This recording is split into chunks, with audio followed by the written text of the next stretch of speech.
ईश्वर तावा हम मिले बादलों पर, हम मिले बादलों पर, दिखेगा सारा जहां, नीले आसमां के पार जाएंगे मेरा ईश्वर तावा, नीले आसमां के पार जाएंगे मेरा ईश्वर तावा।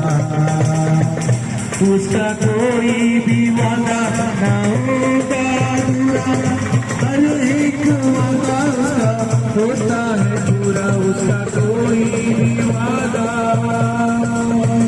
उसका कोई भी वादा ना होगा पूरा, हर एक वादा उसका होता है पूरा। उसका कोई भी वादा, उसके आगे का वादा भी होगा पूरा, देखेगा सारा जहां। उसके आगे का वादा भी होगा पूरा, देखेगा सारा जहां। हम मिलेंगे बादलों पर, हम मिलेंगे बादलों पर, देखेगा सारा जहां। नीले आसमां के पार जाएंगे मेरा ईश्वर तावा, नीले आसमां के पार जाएंगे मेरा ईश्वर तावा। ये विश्वास है मेरा जो होगा पूरा, सपना ये मेरा ना रहेगा अधूरा। ये विश्वास है मेरा, ये विश्वास है मेरा जो होगा पूरा, सपना ये मेरा ना रहेगा अधूरा। ये विश्वास है मेरा, तेरे संग हम रहेंगे अपने शुके, देखेगा सारा जहां। तेरे संग हम रहेंगे अपने शुके, देखेगा सारा जहां। हम मिले बादलों पर, हम मिले बादलों पर, देखेगा सारा जहां।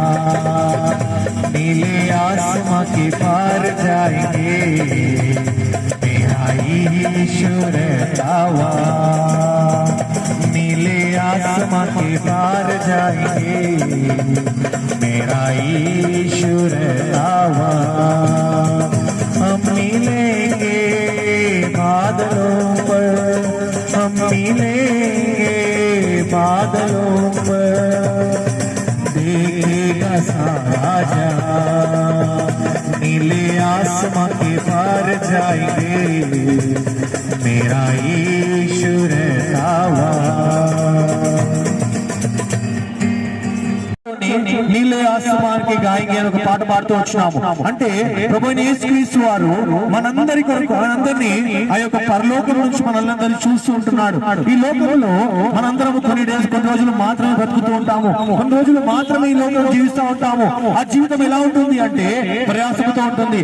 జీవితం ఎలా ఉంటుంది అంటే నీ ఇష్టానుసారంగా బ్రతికి వేరే వాళ్ళని ఇబ్బందికరంగా పెట్టడంలో ఉంటుంది. ఆ జీవితం ఎలా ఉంటుంది అంటే నువ్వు తాగేస్తూ నీ ఇష్టానుసారంగా బ్రతికి నీ కుటుంబానికి వ్యతిరేకంగా, ఈ కుటుంబానికి నీ ఇష్టంగా బ్రతకకుండా ఉంటావు. ఆ యొక్క జీవితంలో చాలా ఇబ్బందులు, చాలా యొక్క మాటలు ఉంటాయి. ఈ యొక్క రోజు ప్రభువైన యేసుక్రీస్తు వారు నీ కొరకు, నా కొరకు ఒక మాట చెప్తూ ఉంటున్నాడు. ఏంటంటే ప్రయాసపడి భారం మోసుకొని సమస్త జనులారా నా ఎద్దకు రండి అని ప్రభువైన యేసుక్రీస్తు వారు చెప్తున్నాడు.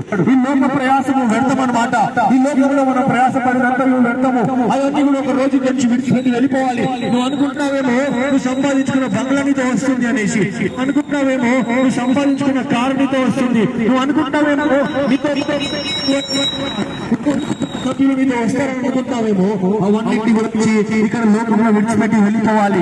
అందుకే చనిపోయిన తర్వాత ఈ లోకంలో ఏమవుతుందో ఎవరికి కూడా తెలియదు.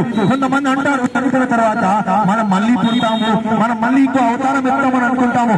కానీ ఈ లోకంలో చేసిన పాపము ఎటెళ్ళిపోతుంది. ఒకవేళ చనిపోతే ఈ లోకంలో చేసిన పాపానికి ప్రాయశ్చిత్తము మళ్ళీ నువ్వు పుడితే ఎవరు దాన్ని అనుభవిస్తారు? అందుకే ఈ లోకంలో రెండు మార్గాలు ఉంటాయి, ఒకటి పాపము, ఒకటి నరకము. నువ్వు చనిపోయిన తర్వాత నీ పాపం ఎలాగుందో ఆ పాపము ద్వారా నరకము ద్వారంలో నువ్వు పడవేయబడతావు. అక్కడ అగ్ని ఆరదు, పురుగు చావదు. ఆ యొక్క లోకం ఏముంటుంది అంటే అక్కడ ఏడుపు ఉంటుంది, అక్కడ పళ్ళు కొరుకుతా ఉంటుంది, అక్కడ ఎక్కువ కోపముగా ఉంటుంది. ఆ యొక్క నరకంలో ఉండబడతా ఉంటావు. ఇలా ఎప్పుడైతే నువ్వు ఈ లోకంలో ప్రభువైన యేసుక్రీస్తు వారిని నిర్లక్ష్యం చేస్తావు, ఒకసారి నువ్వు ఒక వాక్యం యొక్క లోకంలో చూసుకో. ఎంతో మంది ఉన్నారు ఈ లోకంలో. జాగ్రత్త, చాలా మంది ప్రపంచంలో అంతా కూడా యేసు ప్రభువుని నమ్ముకున్న వాళ్ళు మాత్రమే ఉన్నారు. ఎందుకంటే వాళ్ళ జీవితంలో ప్రభువైన యేసుక్రీస్తు వారు ఎన్నో అద్భుత కార్యాలు చేస్తూ వచ్చినాడు. ఎందుకంటే వాళ్ళు యేసు ప్రభువుని నమ్మినప్పుడు, యేసు ప్రభు విశ్వాసం వచ్చినప్పుడు, యేసు ప్రభు మార్గం నడిచినప్పుడు ఆ యొక్క శాంతి, నెమ్మది, సమాధానం వారి జీవితంలో కలుగుతూ వచ్చింది. అందుకే వాళ్ళు యేసు ప్రభువుని నమ్ముతూ ఆయన విశ్వాసం వచ్చి ఆ యొక్క ప్రయాసం వెళ్తూ వచ్చినారు. ఈ లోకంలో మనం అనుభవిస్తున్న అన్ని కూడా ప్రభువైన యేసుక్రీస్తు వారు నమ్ముకున్నవే. నువ్వు అనుకుంటావేమో ఈ యొక్క కారును కనిపెట్టిన వారు ప్రభువైన యేసుక్రీస్తు వారు నమ్ముకున్న వాళ్ళే, మెడిసిన్ కనిపెట్టిన వారు ప్రభువైన యేసుక్రీస్తు వారు కనుక్కున్న వాళ్ళే, ఈ లోకంలో ఏరోప్లేన్ కనిపెట్టిన వారు యేసుక్రీస్తు వారు కనుక్కున్న వాళ్ళే. యేసు ప్రభు విశ్వాసం వచ్చి ఆ యొక్క మార్గంలో నడిచి ఆ యొక్క పాపంలో ప్రార్థన చేసి ఆ యొక్క పాపంలో కనగబడిన తర్వాత ఆ యొక్క దాన్ని ఇన్వెంట్ చేయాలని మనం ప్రార్థించినప్పుడు ఆయా ప్రభువైన యేసుక్రీస్తు వాళ్ళని ప్రేరేపించినప్పుడు అవన్నీ ఈ లోకంలోకి వస్తా వచ్చినాయి.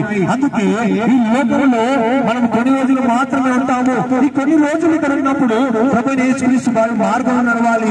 ఎందుకని లోకంలో అందరూ కూడా ప్రభువైన యేసుక్రీస్తు వారిని నమ్ముతున్నారు. కొంతమంది ప్రపంచంలో 90% అంతా కూడా యేసుక్రీస్తు వారిని నమ్ముతున్నారు. ఎందుకంటే ఆయన పట్ల యేసు ప్రభు ఈ లోకముకు వచ్చాడు. ఈ లోకంలో ఉన్న ఏ లోకంలో ఉన్న ఇజ్రాయెల్ ప్రజలతో ఉన్నాడు. ఆ యొక్క సమాధి ఇప్పటికీ ఉంది. ఆ యొక్క సమాధి లోపల ప్రభువైన యేసుక్రీస్తు వారు లేరు. ఎందుకంటే తిరిగి మూడో దినం లేస్తూ వచ్చినాడు. ఎందుకంటే ప్రభువైన యేసుక్రీస్తు వారు ఇజ్రాయెల్కి వచ్చినప్పుడు ఆ యొక్క ఇజ్రాయెల్ ప్రపంచం ఇప్పటికీ కూడా ఉంది. ఆ యొక్క ప్రాంతం ఇప్పటికీ కూడా ఉంది. ఆయన హృదయం ఇక్కడ ఉన్నాడు అనే ఒక సాక్ష్యం ఇప్పటికీ కూడా ఉంది. పరిశుద్ధమైన బైబిల్ గ్రంథంలో ఉన్న ప్రతి ఒక్క పేరు ఇక్కడ మనం చూస్తూ ఉంటున్నాము. అదే నిజమైన సాక్ష్యము. ఈ రోజు ప్రభువైన యేసుక్రీస్తు వారు ఎంతో మాట్లాడుతూ ఉన్నాడు. ఆయన ఈ యొక్క హృదయంలో చేర్చుకోవాలని అనుకుంటే నీ యొక్క బంగ్లా అడగట్లేదు, ఈ పైసలు అడగట్లేదు, సంపాదించుకున్న బిల్డింగ్ అడగట్లేదు, హృదయం మాత్రమే అడుగుతున్నాడు. ఆయన యొక్క హృదయాన్ని ప్రభువైన యేసుక్రీస్తు వారికి ఇస్తే ఆ యొక్క హృదయాన్ని ఆయన మార్చి కొత్తగా నూతన జీవితం చేయడానికి సిద్ధంగా ఉంటూ వస్తున్నాడు. ఆ యొక్క జీవితం ఎలా ఉంటుంది అంటే శాంతి, నెమ్మది, సమాధానంగా జీవితంగా ఉంటుంది.